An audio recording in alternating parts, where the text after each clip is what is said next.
জন্য এই চেষ্টা চালিয়ে যাচ্ছে। এর জন্য আমরা আমাদের জায়গা থেকে আমরা মনে করছি যে আমাদের দাবি পূরণের পথে, এবং এই দাবিগুলো পূরণের জন্য কিছুদিন সময় দরকার। এই জন্য আমরা 30 কার্যদিবস বেঁধে দিয়েছি।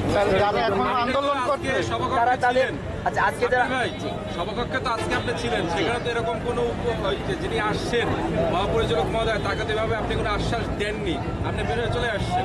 আচ্ছা, আমরা তখন আমরা স্বাস্থ্য যিনি মহাপরিচালক মহোদয় আসছেন, তিনি ওইখানের বক্তব্য এবং তিনি আমাদেরকে বলেছিলেন, আমি যে বক্তব্যটা দিয়েছি যে তারা মানবেন এবং তারা সর্বোচ্চ চেষ্টা চালিয়ে যাচ্ছেন, তিনি সময় চেয়েছেন এবং আমরা অপেক্ষা করেছিলাম যে বাইরে অনশনরত যে শিক্ষার্থী বাইরে আমাদের আছে তাদেরকে তিনি অনশন ভাঙাবেন, কিন্তু তারা যে কোনোভাবে যে কোনো স্বার্থের নেশায় তারা অনশন ভাঙেনি।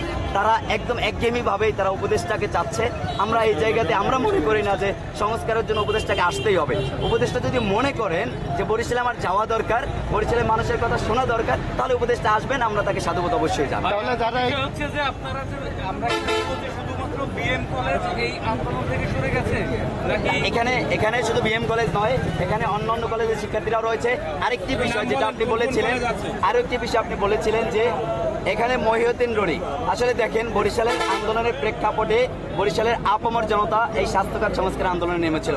এখানে নট অনলি রনি, এখানে সবাই ছিল এবং সবার মাধ্যমে আন্দোলন হয়েছে। এখানে যে রনি সব বা রনি যে স্টেক হোল্ডার, বিষয়টা এমন নয়। আমরা তাকে রেসপেক্ট করি, তিনি আমাদের সাথে ছিলেন, আছেন এবং থাকবেন। এবং আমরা মনে করি যে আমাদের এই দাবির সাথে এবং আমাদের যে মতামত, এই যে আন্দোলন স্থগিত, এটার সাথে তিনি একমত হবেন বলে আমরা মনে করি। কোন কলেজ আছে? আচ্ছা, এখানে অনেকগুলো কলেজই আছে, আমি তো আর পিছনে আসলে দেখতে পাচ্ছি না। যে হাতেম আলী কলেজ, সরকারি কলেজ, অমৃতুলাল কলেজ, সহকারে পলিটেকনিক্যাল কলেজ আছে। রাত্রবেলা তো এখন তো 10টা বেজে গেছে, মানে সব কলেজগুলো তো আসলে নামও দেখা বা দেখে চিনতেও পারা যাচ্ছে। ম্যাক্সিমাম কলেজগুলো এখানে অংশগ্রহণ করেছে। ভাই আরেকটা কথা হচ্ছে, আমরা তখন রনিকে জিজ্ঞেস করেছিলাম, তিনি বলছিলেন তাদের কোনো প্রতিনিধি ছিল না ওই মিটিংয়ে। আমরা দেখছি আপনাদের উপস্থিতি আমরা দেখেছি, আপনারা কথা বলেছেন, আপনারা প্রশ্ন করেছেন এবং দাবি দেওয়ার বিষয় আপনারা তুলে ধরেছেন। সেক্ষেত্রে তিনি বললেন যে তাদের কোনো প্রতিনিধি ছিল না। আসলে এই বিষয়টাকে আপনারা সাংবাদিক ভাইরা এখানে আরেকটি বিষয় উল্লেখ করি যে আপনারা জানেন যে আমরা এখানে যারা আছি ম্যাক্সিমাম এই স্বাস্থ্য সংস্কারের আন্দোলনের একদম সম্মুখ সারিতে ছিলাম বা নেতৃত্ব দিচ্ছি।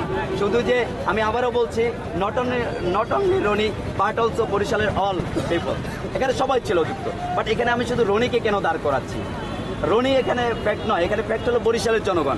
বরিশালের জনগণ কি চাচ্ছে, আমরা তাদেরকে সেটা দিতে পারছি কিনা, এটা আমাদের দেখার বিষয়। সেই জায়গা থেকে আমরা মনে করছি যে বরিশালের জনগণ এখানে তাদের কথায় আশ্বস্ত হয়েছে বলে আমরা মনে করছি। এই জন্য আমরা আন্দোলনকে আপনাদের মধ্যে কোনো দ্বন্দ্ব বা মনোমালিন্য নেই, দেখছি সবসময় আসিকার একত্রে নেই, কোনো ধরনের নেই। এইটা কোনো দ্বন্দ্ব না, এটা সে চাচ্ছে আন্দোলন চালিয়ে যাবে। আমরা